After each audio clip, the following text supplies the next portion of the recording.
And it's a very bold opening choice by Fabiano, who clearly wants to take a chance. He's going risky and bold because he wants to get that 3-point classical win, even if he has the black pieces against the reigning world champion. Ding Liren's form has been unfortunately the sign that the rest of the field needed, that there's a target on his back and everyone wants to try to beat him with either color.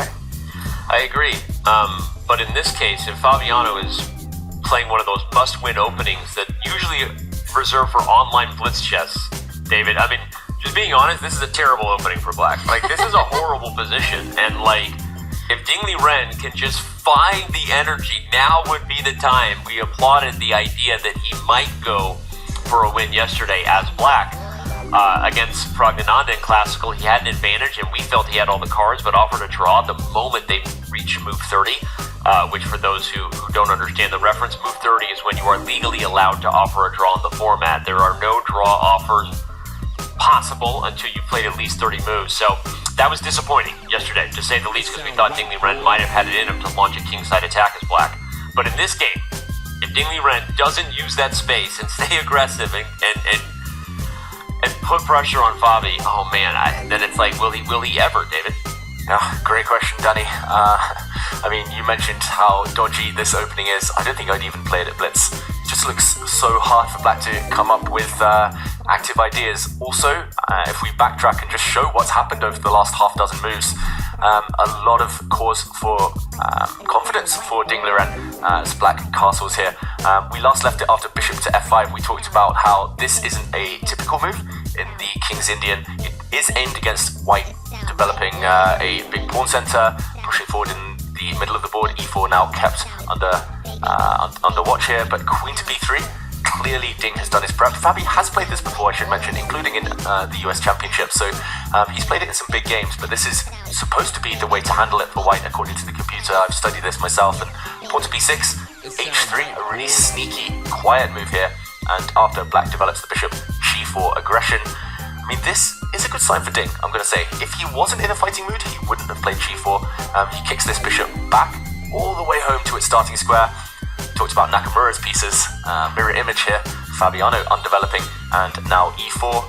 Black plays the move h5, which blocks the king side short term, but another retreat necessary, and yeah, this is what we're left with. I'm expecting Ding to just calmly play a move like bishop e2, maybe drop his queen back at some point.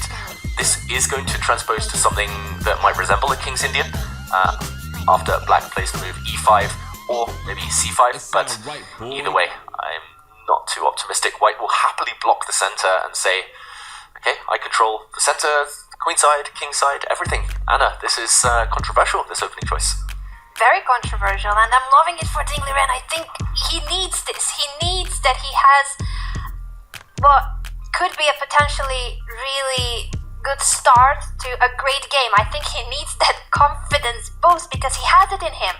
He had a 100-game invincible streak. He beat Mikhail's style record by going undefeated for 100 games in 2018. Then he won the Singful Cup, beating Magnus in the tiebreaks in 2019. He clearly has it in him. He just needs to somehow find himself through all the struggles that he has been going through. Maybe this is the game he needs. Maybe this is it. Maybe this is it. We could be watching. Maybe this is it. Who knows? We're all waiting and waiting for the Tiger and Ding Liren to come back.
but it looks like he might be able to restore the material balance in some variations. It's tricky though, it's still really, really sharp. I mean, temporarily black is a piece up, he's just captured a knight on d5. White will capture back any second now, I'm assuming, from Ding. And how does black deal with the issue of an attack against the bishop and an attack against the knight on d4? Here we go, big threats on the board. Okay, the blue arrow keeps appearing in all of these boards right now. Fabi living life on the edge though, 5 minutes. He has to find this move, otherwise it might all be over. He has to save the 2 minor pieces. What do we think? Is he going to hold this one? It still looks sharp, it still looks difficult. Wait, Ding just offered a draw and they agreed. It just happened. As you were turning to throw it, and Ding Liren is pointing out variations he may have calculated, and we don't have audio, but oh my gosh, the players have agreed to go to Armageddon. Ding, he was risking nothing. Fabi only had 5 minutes left, and I think Fabi needed to find a series of only moves just to stay in the game. Ding actually pointed to something, I'm not sure whether we'll have time to show that. He pointed to something that was likely about to happen, but either way, why would you offer a draw there? You're the one testing the opponent.